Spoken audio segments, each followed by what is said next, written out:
Habari za wakati huu, mtazamaji wa Inland TV popote pale ulipo, karibu katika taarifa yetu ya habari. Tuangazie mkusanyiko wa taarifa mbalimbali tulizokuandalia kwa siku ya leo. Kwa niaba ya wale wote walioshiriki kukuandalia habari hii, mimi ni Samuel Chem, karibu.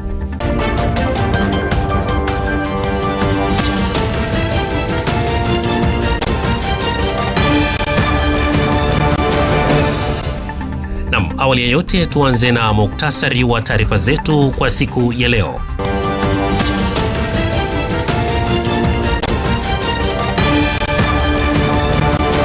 Rais wa Jamhuri ya Muungano wa Tanzania Dr. Samia Suluhu Hassan amefungua semina elekezi ya mawaziri, naibu mawaziri na makatibu wakuu wa serikali ya Jamhuri ya Muungano wa Tanzania na Serikali ya Mapinduzi ya Zanzibar.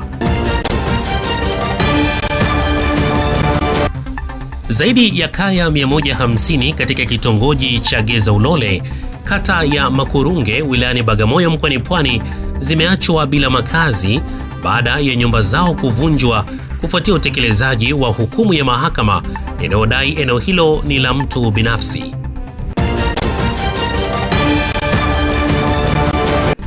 Na serikali ya Burundi imesafirisha maroli 16 yaliyobeba madini ya Rare Earth yenye uzito wa jumla ya tani 116, ikiwa ni sehemu ya mpango wa kuongeza mauzo ya madini na mapato ya fedha za kigeni nchini.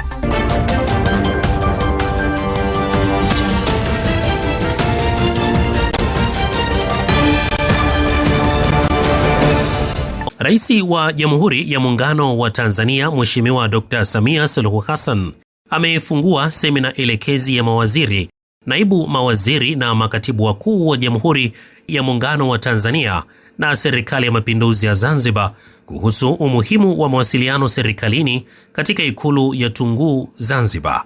Mwanahabari wetu Matrida Baltazari ana taarifa zaidi. Semina hiyo ya siku mbili imewakutanisha kwa mara ya kwanza viongozi waandamizi wa serikali kutoka pande zote mbili za muungano kwa lengo la kujenga uelewa na msimamo wa pamoja kuhusu mawasiliano ya serikali na umma. Semina yetu hii leo ni ya kihistoria. Ni ya kihistoria kwa sababu ni ya kwanza kufanyika. Kushirikisha makatibu wa mawaziri, manaibu waziri, makatibu wakuu, manaibu wote wa serikali zote mbili. Wote kukutana kwenye chumba kimoja. Mkusanyiko huu leo ni wa kihistoria na lengo mahsusi ni kujenga uelewano na msimamo wa pamoja kuhusu namna bora ya kuimarisha mawasiliano baina ya serikali na wananchi. Akizungumza wakati wa ufunguzi, Rais Daktari Samia Suluhu Hassan amesema mawasiliano ya serikali yanahitaji uratibu, uweledi na mwelekeo wa kimkakati ili kujenga imani ya wananchi kwa serikali na kulinda maslahi ya taifa. Nikiripoti habari kitaifa, Matrida Baltazari, Inland TV.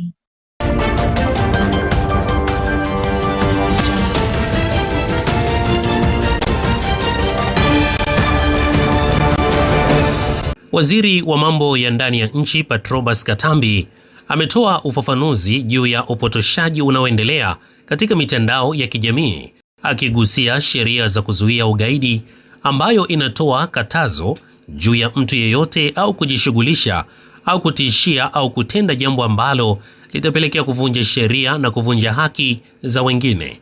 Waziri Katambi ametoa ufafanuzi huo hii leo akiwa visiwani Zanzibar, ambapo amewahakikishia wananchi kuendelea na shughuli za maendeleo na serikali kupitia vyombo vya ulinzi na usalama vinaendelea na majukumu ya kulinda usalama wa raia na mali zao. Jamhuri ya Muungano wa Tanzania ni nchi huru na ambayo inaongozwa kwa mujibu wa katiba ya mwaka 1977 na marekebisho yake zaidi ya 14. Katika sheria yetu imeruhusu pia kutungwa sheria nyingine ambazo moja ya sheria ni sheria kanuni za adhabu na tunayo sheria pia ya kuzuia ugaidi. Sheria hizi zote kwa pamoja zinatoa makatazo juu ya mtu yoyote kutenda au kujishughulisha au kutishia ama kutokutenda jambo ambalo litapelekea kuvunja sheria na kuvunja haki za wengine. Kwa msingi huo serikali kupitia vyombo vya ulinzi na usalama inao wajibu wa msingi wa kulinda haki ya uhai, lakini inao wajibu wa kulinda haki za raia na mali zao kwa mujibu wa katiba, lakini pia sheria mbalimbali ambazo zimeundwa. Lakini pia ni nchi ambayo inaheshimu utawala wa sheria, ni nchi ya kidemokrasia inayofuata misingi ya utawala bora, lakini pia kuheshimu uhuru wa mahakama kama ulivyoainishwa 107B kubwa. Lakini vivyo hivyo mamlaka zote za uamuzi wa haki itakuwa imepewa jukumu hilo muhimili wa mahakama kwa mujibu wa ibara 107A kubwa. Kwa hiyo yale yanayosemwa kwamba kuna watu wanakamatwa, sio ni kundi fulani na nini, hayo yote sio kweli. Ni uongo na ni uzushi na ni upotoshaji ambao hauna nia njema, nyuma yake una nia ovu, kwa sababu mtu yoyote katika Jamhuri ya Muungano wa Tanzania ambaye anavunja sheria au amefanya kosa, aidha kutenda au kutishia kutenda kosa ambalo lina ujinai ndani yake, utaratibu wa kawaida kabisa kwa mujibu wa sheria, kanuni za adhabu, mtu huyo atatafutwa na vyombo vya dola na atakamatwa kwa kutumia arrest warrant au without warrant, kwa maana ya warrant of arrest. Kwa maana hiyo utaratibu wa kukamata mtu ambaye ametenda au anapelekea kutenda kosa la jinai, ama kwa kutisha, kwa maneno, kwa vitendo, atachukuliwa hatua za kisheria. Kwa hiyo katika msingi huo hakuna, kwa mujibu wa sheria tulizonazo, hakuna kinga dhidi ya jinai kwa mtu yoyote. Ndio msingi wa sheria katika sheria za Jamhuri ya Muungano wa Tanzania. Hakuna mtu yoyote aliye na kinga dhidi ya utendaji wa makosa ya jinai, na hakuna mtu aliye juu ya sheria.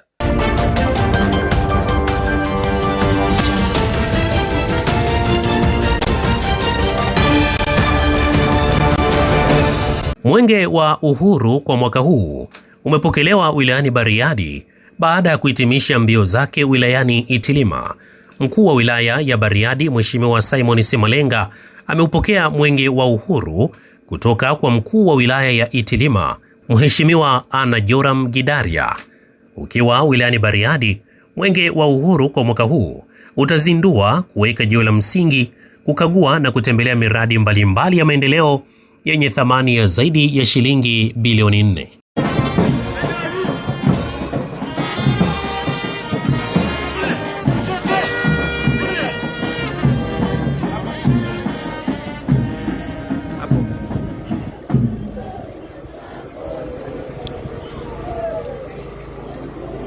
Ndugu Simon Peter Simalenga, mkuu wa wilaya ya Bariadi, mimi Anna Joram Gidaria ninakukabidhi Mwenge wa Uhuru ukiwa unawaka, unameremeta, unang'ara na ukiwa imara.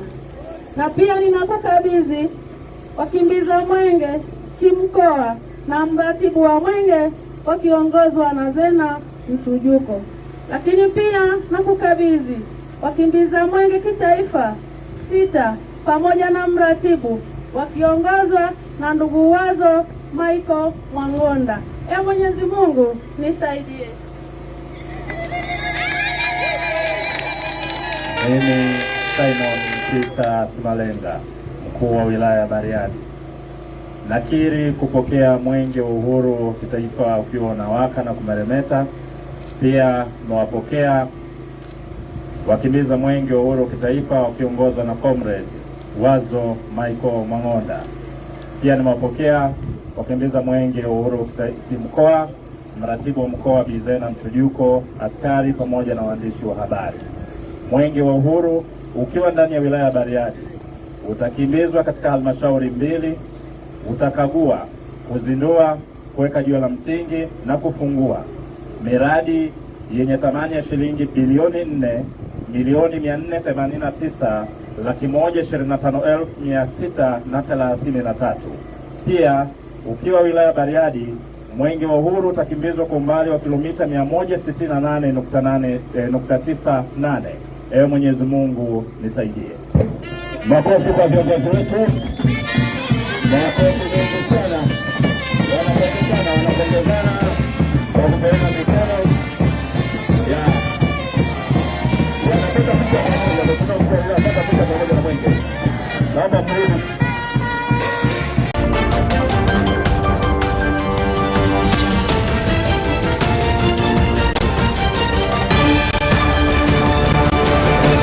Zaidi ya kaya 150 katika kitongoji cha Gezaulole, kata ya Makurunge, wilayani Bagamoyo mkoani Pwani, zimeachwa bila makazi baada ya nyumba zao kuvunjwa kufuatia utekelezaji wa hukumu ya mahakama inayodai eneo hilo ni la mtu binafsi.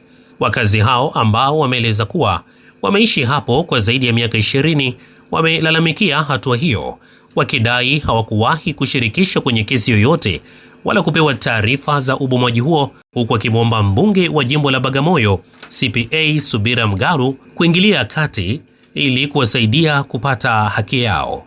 Akizungumza mara baada ya kutembelea eneo hilo kujionea hali halisi, mbunge CPA Subira Mgaru pamoja na viongozi wa eneo hilo wameeleza kushangazwa na tukio hilo na kusisitiza haja ya kuchukuliwa kwa hatua za haraka ili kuzuia migogoro ya namna hiyo. Hii kama tungepata mapema, msingeweza kukaa ofisini. Kama kuna jambo jamani, kuna notes, lazima ningekuja mimi kama mimi pia kufanya mkutano, wananchi mmesikia. Kwa sababu gani? Kuvunja vile kama alivyovunja. Mimi ningependa zaidi, na hata msikiza Mheshimiwa Rais anasisitiza mazungumzo, maridhiano. Kwa hiyo nataka niwaambie wananchi wangu, mimi kama mbunge sijui. Na ndio maana mimi hata mara mwisho mchango wangu bungeni nilikuwa naomba kliniki ya ardhi. Lakini huwezi kupata kwamba umepewa taarifa mahususi kama bwana umeingia au kuenda pale halmashauri sasa katika makabidhiano, hakuna. Jitihada za kutafuta uongozi wa mkoa wa Pwani zinaendelea ili kupata ufafanuzi wa kina kuhusu ubomoaji huo uliowaacha wananchi wengi katika simanzi na bila kujua mustakabali wa maisha yao. Walikuja hapa mabouncer na wakiambatana na maaskari wengi, magari zaidi ya 10 walikuja hapa. Kwa hiyo wakaja hapa wakanivunjia nyumba yangu. Hawana cha kuniambia kwamba subiri na notice hawajatoa wala nini. Mimi walipokuja hapa niliwaomba, nikamwambia jamani subiri basi nitoe hata vitu vyangu. Wakaniambia hatutoki, hataki kutoa vitu, utoe vitu kwa nini? Hapa sio kwako. Mimi nimechomea nyumba yangu pale. Mke na mtoto mpaka sasa hivi nimekuja jana saa 2 usiku. Sijui wako wapi. Nimetafuta pori zima. Nimerudia kia majani nimekosa. Sijui wameondoka naye, sijui wameuliwa, sijui wameenda wapi. Sasa je, hebu heshimiwa, hebu nisaidie. Leo wamechoma. Je, walikuja usiku tumelala wamechoma wote ndani. Mimi hapa niko Mkikuru. Nyumba imebomolewa. Mzigo yako hapa. Ukikuta kule mpunga, yani unazaga hauna ramani kama mwenyewe hayupo. Samia tunamwomba mzazi wetu sisi wa Kikuru ajaribu kutufikiria.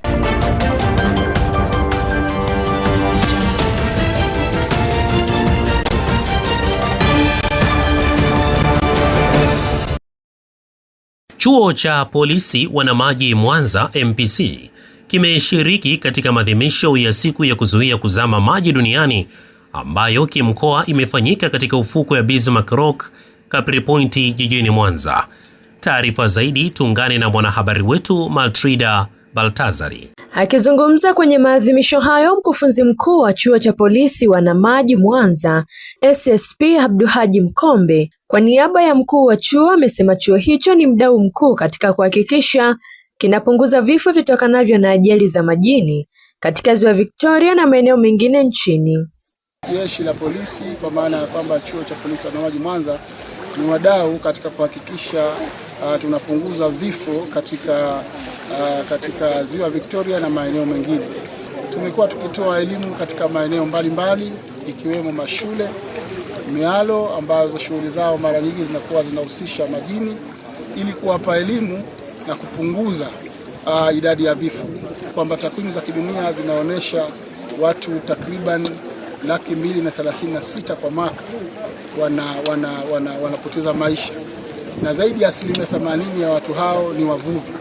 Kwa hivyo sisi kama jeshi la polisi ambao tuna dhamana ya kushughulikia usalama wa majini, kuhakikisha usalama wa raia na mali zao katika maeneo ya maji, tumeona iko haja ya kushiriki katika tukio hili ili na sisi kutoa mchango wetu kuhakikisha tunapunguza idadi ya vifo vinatokana na kuzama kwenye maji. Na kwa takwimu za karibuni tulishiriki katika tukio la MV Nyerere iliwahi kuzama, na sisi kama chuo walitoka wataalamu wetu wakaenda kusaidia. Lakini hilo ni la emergency, inapotokezea tunapokuwa na uhitaji tunashirikiana na wadau wenzetu wa fire na wengine katika kuhakikisha tunaokoa. Lakini sambamba na hilo tumekuwa tukitoa elimu kwa maeneo ambayo ni waathirika katika. Akizungumza kwa niaba ya mgeni rasmi ambaye ni mkuu wa mkoa wa Mwanza Saidi Mtanda, mkuu wa wilaya ya Ukerewe Christopher Ngubiagai amelipongeza jeshi la polisi pamoja na vyombo vingine vya usalama kwa kufanya kazi kwa ushirikiano na kuokoa maisha ya raia na mali zao pindi ajali zinapotokea ndani ya Ziwa Victoria. Kuhusu jitihada za serikali kukabiliana na tatizo hilo, Mheshimiwa Ngubiagai amesema serikali imeendelea kuimarisha mikakati ya kuzuia ajali za majini na kuboresha huduma za uokoaji, ambapo taasisi muhimu ikiwemo jeshi la polisi na jeshi la zimamoto na uokoaji zinafanya kazi kwa karibu mkubwa kuliko wakati mwingine wowote. Serikali yetu ya Jamhuri ya Muungano wa Tanzania imeendelea kuimarisha kuzuia kuzama kwa maji na kuboresha uokoaji, ambapo taasisi muhimu ikiwa pamoja na uhamiaji, polisi, wanamaji, mamlaka za bandari na uvuvi zinafanya kazi kwa karibu zaidi kuliko hapo awali. Polisi, wanamaji na jeshi la zimamoto na uokoaji wamekuwa wakipewa mafunzo mara kwa mara ili kuweza kukabiliana na majanga yote ya majini wakati wote. Lakini sambamba na hilo, serikali imeendelea kununua vifaa mbalimbali ambavyo ni madhubuti kwa ajili ya kusaidia katika uokoaji wa wananchi wanaopata majanga kwenye Ziwa Victoria wakati wote. Wavuvi na waendesha vyombo vya majini ni vema kuzingatia sheria zote za usalama na kuvaa vifaa vya kuokoa maisha kwenye kila safari. Serikali za mitaa ambako karibu na wananchi kuendelea kuhamasisha matumizi ya vifaa vya usalama na kuhimiza uzingatiaji wa tahadhari. Kwa upande wake, ASCP Priska Lawei aliyemwakilisha kamanda wa zimamoto na uokoaji mkoa wa Mwanza alisema ili kuzuia vifo vitokanavyo na ajali za majini, jeshi hilo limekuwa likitoa elimu kwa makundi yanayotumia Ziwa Victoria, wakiwemo wavuvi na wananchi wanaoishi kando na ziwa hilo, ili kuwawezesha kuwa na uelewa wa kujiokoa pindi vyombo vinapopata hitirafu. Ili kuweza kuzuia vifo vinavyotokana na ajali za majini, jeshi la zimamoto tumekuwa tukitoa elimu. Tumeshiriki vyema katika utoaji wa elimu kwa wavuvi, wananchi, hasa wanaokaa pembezoni mwa Ziwa Victoria, ili kuhakikisha wanakuwa na ABCs, namna ambavyo wanaweza kuchukua tahadhari wanapokuwa wanatumia vyombo vya kusafiri majini, lakini wanapokuwa wanaendelea na shughuli zao za kiuchumi kando na pembezoni mwa Ziwa Victoria. Kama ambavyo kauli mbiu inasema, tukishirikiana kwa pamoja tunaweza tukapunguza vifo ama kutokomeza kabisa.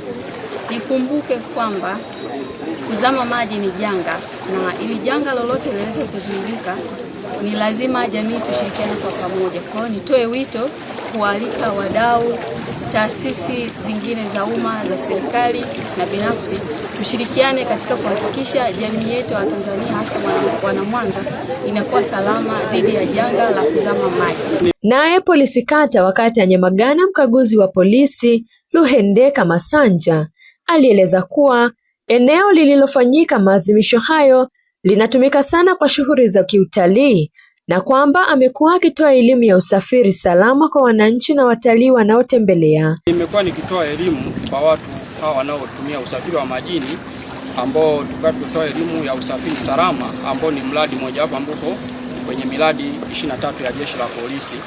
Pia mitumbwi hii wamekuwa wakisafirisha abiria ambao tunaita utalii wa ndani, kwa maana ya kutoka hapa Bismarck Rock wanaenda Sanane, Mwaloni mpaka Alovera. Pia imekuwa ni hamasa na inawaingizia vipato vijana ambao wanajishughulisha na hii kazi.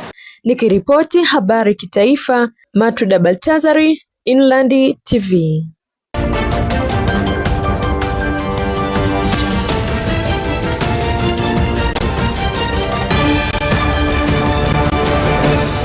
Usiku wa kuamkia Julai 29 mwaka huu, serikali imefanikiwa kumwokoa mwanafunzi mwenye umri wa miaka 16 aliyekuwa amefaulu kuendelea na masomo katika shule moja wilayani Nzega mkoani Tabora kutoka kwa mwanaume aliyekuwa amemuoa.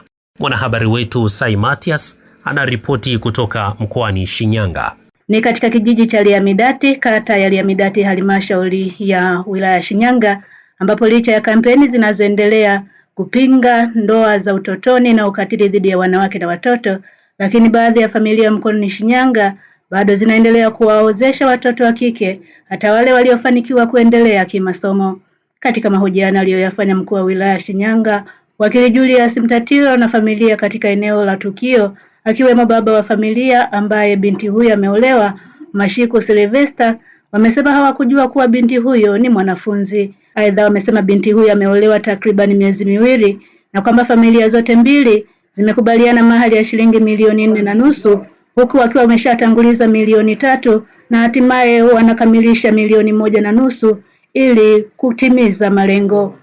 Kufuatia kitendo hicho, DC Mtatiro ametoa kauli ya serikali kuwa mwanafunzi yeyote atakayefaulu kuendelea na masomo lazima afanye hivyo, huku akiwatahadharisha watakaojihusisha na ndoa za utotoni kuwa sheria kali itachukuliwa dhidi yao. Huyu ni mwanafunzi ambaye anapaswa kuwa shuleni kidato cha 5 Kili Sekondari Nzega Tabora. Kwa nini umelala na mwanafunzi hapa?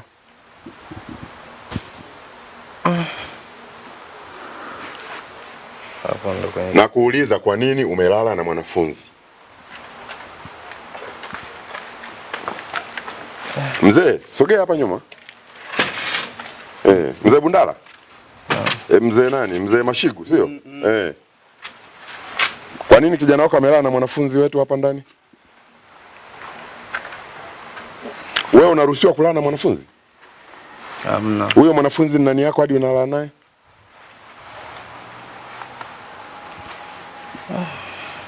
Sijajua kama. Kwa nini hujajua? Si alimaliza sekondari, alikuwa nyumbani tu. Kwa hiyo mimi ndo nilikuja sana. Sasa angekuwa yuko nyumbani tu, angekuwa sio mwanafunzi, mimi ningekuwa hapa.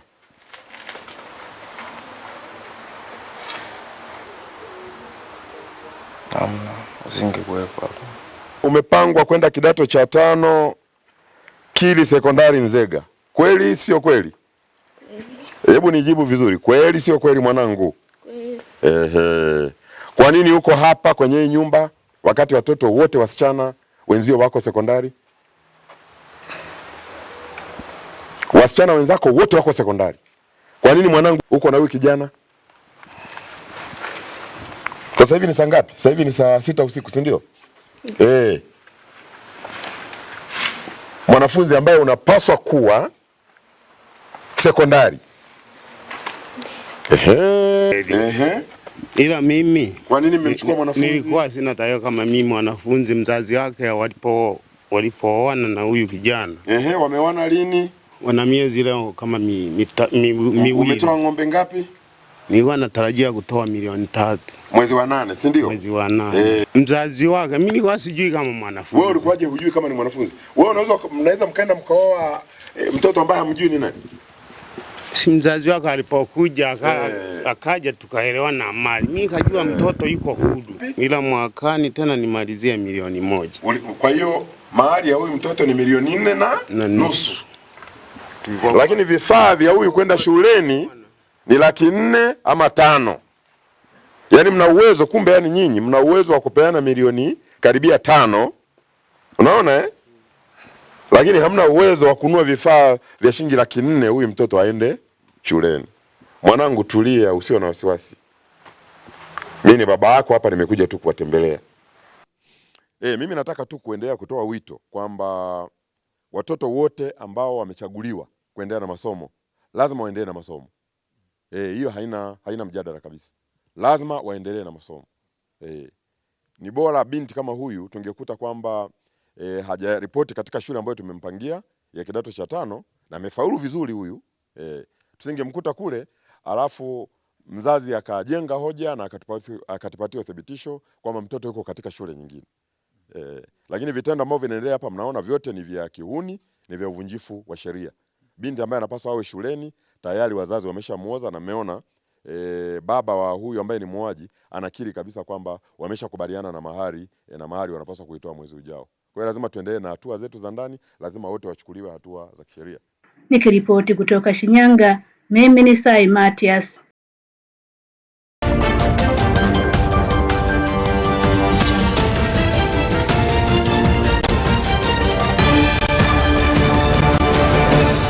Taasisi ya Flaviana Matata Foundation imekabidhi jengo lenye matundu 13 ya vyoo iliyojenga kwa ajili ya shule ya sekondari ya serikali ya Busulwa mkoani Shinyanga. Richard Makoye, kaimu mkurugenzi mtendaji wa halmashauri ya manispaa ya Shinyanga, ameshukuru juu ya jitihada hizo kwa kuwa ni chanzo kikubwa cha maendeleo kupitia masomo, kwani watoto wa Kitanzania watakwenda kufanya vizuri zaidi kwenye masomo yao. Leo hatukabidhi jengo tu, yani kwa maana ya vyoo tu. Mimi naamini tunakabidhi heshima, afya na tumaini la mtoto wa kike hapo mbeleni. Kwa hiyo vyoo hivi tunavyovikabidhi leo sio matundu ya vyoo tu, ni matundu ya vyoo 13, sehemu za kunawia mikono, maji tiririka na salama, chumba maalum kwa ajili ya wasichana kujisitiri wanapokuwa kwenye siku zao za hedhi, lakini vile vile kichomea taka kwa maana ya... Kwa kile ambacho kimefanyika siku ya leo, tunajua ni jambo kubwa kabisa kwa ajili ya kutusaidia na kuwajengea watoto wetu nafasi ya kipekee.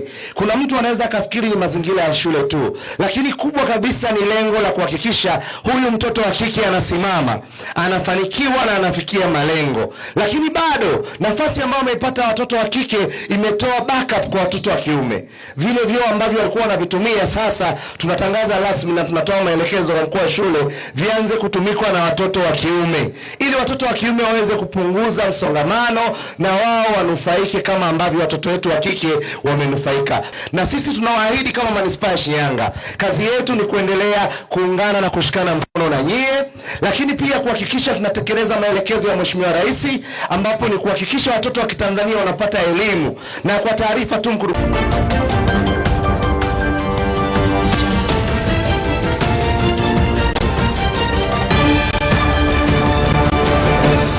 Kwa hivi sasa tuelekee kule nchini Burundi, ambapo serikali ya Burundi imesafirisha maroli 16 yaliyobeba madini ya rare earth yenye uzito wa jumla ya tani 116, ikiwa ni sehemu ya mpango wa kuongeza mauzo ya madini na mapato ya fedha za kigeni nchini.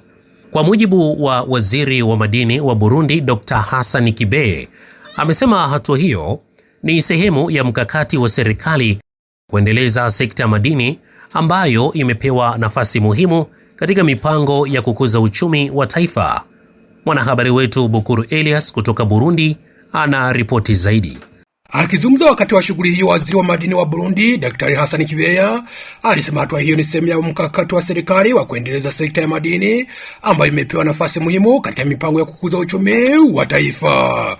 Kwa mujibu wa waziri huyo, kuongezeka kwa mauzo ya madini kunatarajiwa kuongeza mapato ya fedha za kigeni na kuimarisha mchango wa sekta hiyo katika maendeleo ya nchi. Ni utari bw'abarundi wari we wese yipfuza kubijamwo, hariho inzego n'ibisata bijejwe kubera uko vyokogwa. Ikindi nacho nuko ni madini ya Warundi na kila anayehitaji kujishughulisha na uchimbaji wa madini kuna mamlaka zinazohusika na kutoa ruhusa. Na mnajua kuwa madini hayo yakipelekwa sokoni, fedha hizo huingia katika hazina ya serikali na kuzitumia katika miradi mbalimbali pamoja na kupata fedha za kigeni. Pia fedha zinazopatikana zitasaidia kununua vifaa ili madini yawe yanachakatwa nchini Burundi, ili tuwe tunapeleka sokoni madini yaliyo safi. Tunatamani kupata madini mengi zaidi. Ndio maana ndani ya Wizara ya Madini tutasaidia mashirika yanayohusika na uchimbaji madini kujipanga vizuri na kuweka hadharani au kuweka wazi shughuli zinazofanywa na mashirika hayo katika uchimbaji wa madini, maana ni kwa faida ya wananchi. Hadi kufikia sasa tuna mashirika mengi yanayojishughulisha na uchimbaji wa madini, yakiwemo madini ya dhahabu na mengineyo. Na tuna mpango tutakapopata madini mengine au kuyagundua sehemu yoyote, vijana ndio watakaokuwa kipaumbele katika uchimbaji madini, maana ndio wenye nguvu. Tuna imani kuwa tutakapopata madini mengi na hata fedha zitaingia kwenye hazina ya serikali, nchi, na hiyo itawasaidia sana wananchi na kusaidia pia kuinua uchumi wa nchi. Uzo kwinjira nabwo nyine buzoca bwongerekana. Ivyo navyo bizoca bifasha abarundi kugira ngo ubwo butari waramire, hanyuma ubwongere busahirize cane mu iterambere ry'igihugu no kusahiliza ikigega cha leta. Burundi imekuwa ikiongeza juhudi za kuendeleza sekta ya madini katika miaka ya hivi karibuni, huku serikali ikieleza kuwa matumizi bora ya rasilimali za asili ni miongoni mwa nguzo ya kuchochea ukuaji wa uchumi na kuongeza mapato ya taifa. Madini ya rare earth ni kundi la madini yenye matumizi makubwa katika utengenezaji wa teknolojia za kisasa, zikiwemo simu za mkononi, magari ya umeme, mitambo ya nishati mbadala na vifaa vya ulinzi, jambo linalofanya kuwa na muhimu mkubwa katika soko la kimataifa. Nikiripoti kutoka nchini Burundi, Bukuru Elias Danieli.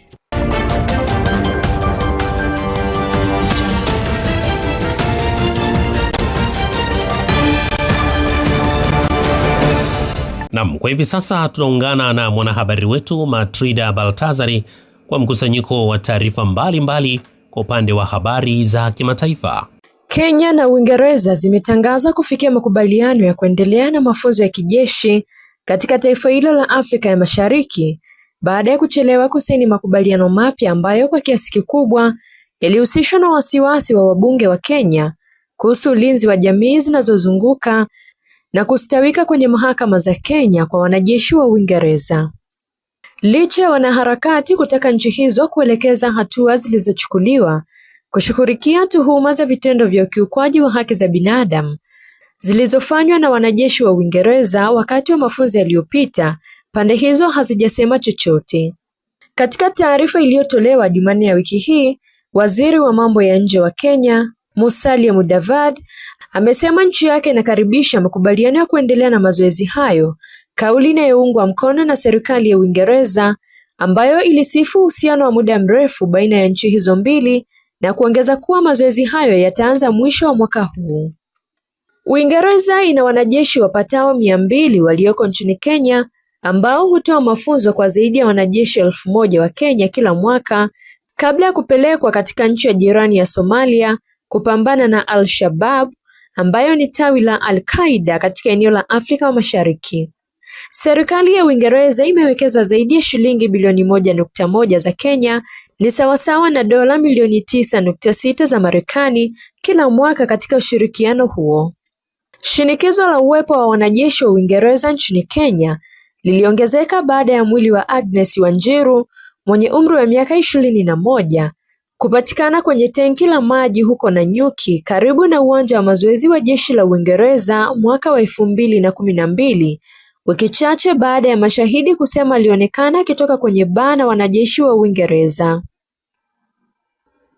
Na sasa tuelekee huko nchini Iraq.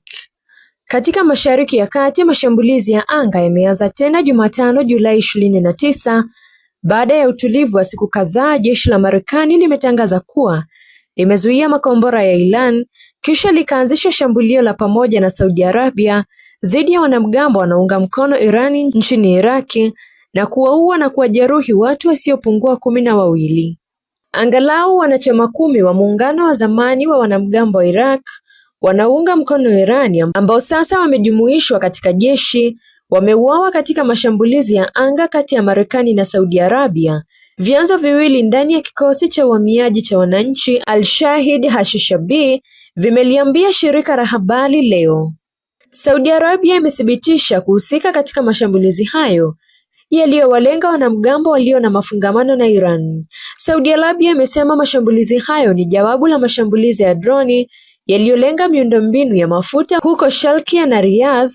Wizara ya Ulinzi ya Saudi Arabia katika ujumbe iliyouandika kwenye mtandao wa kijamii wa X imesema imefanya hivyo kutokana na haki yake ya kujilinda.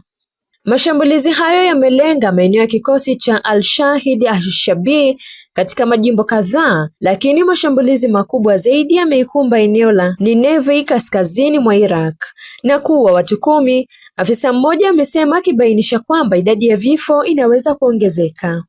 Haya yanafanyika baada ya Marekani kusema imetibua shambulizi la kushtukiza la Iran linalofanyika baada ya siku chache za utulivu baina ya nchi hizo mbili, kulingana na kamandi kuu ya Marekani CENTCOM, imezua mashambulizi ya makombora ya Iran Jumanne, ikidai makombora hayo yalikuwa yanavilenga vikosi vya Marekani huko Mashariki ya Kati. Tukimalizia huko DRC.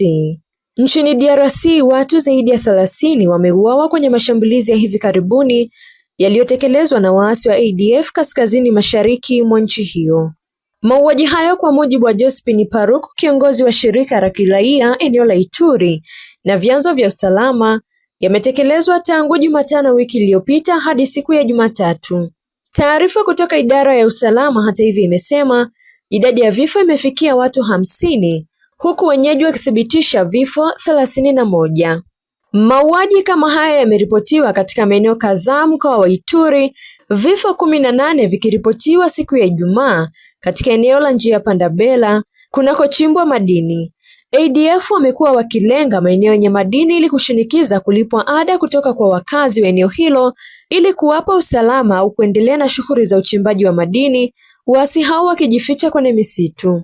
Waasi wa ADF wenye asili ya Uganda wametuhumiwa kwa mauaji dhidi ya raia katika eneo la Kivu Kaskazini na mkoa wa Ituri kwa miaka 30 sasa. Nikiripoti habari kimataifa, Matuda Baltazari, Inland TV.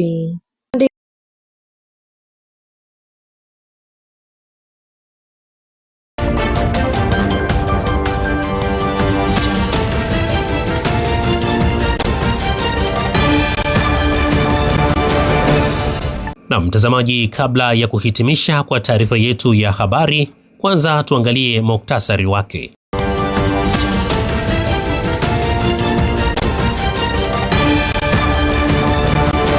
Rais wa Jamhuri ya Muungano wa Tanzania Dr. Samia Suluhu Hassan amefungua semina elekezi ya mawaziri, naibu mawaziri na makatibu wakuu wa serikali ya Jamhuri ya Muungano wa Tanzania na Serikali ya Mapinduzi ya Zanzibar.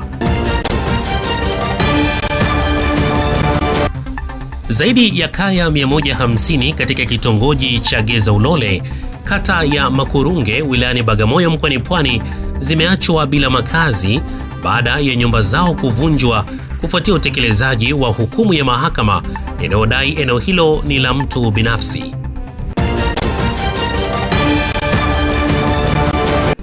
Na serikali ya Burundi imesafirisha maroli 16 yaliyobeba madini ya Rare Earth yenye uzito wa jumla ya tani 116, ikiwa ni sehemu ya mpango wa kuongeza mauzo ya madini na mapato ya fedha za kigeni nchini.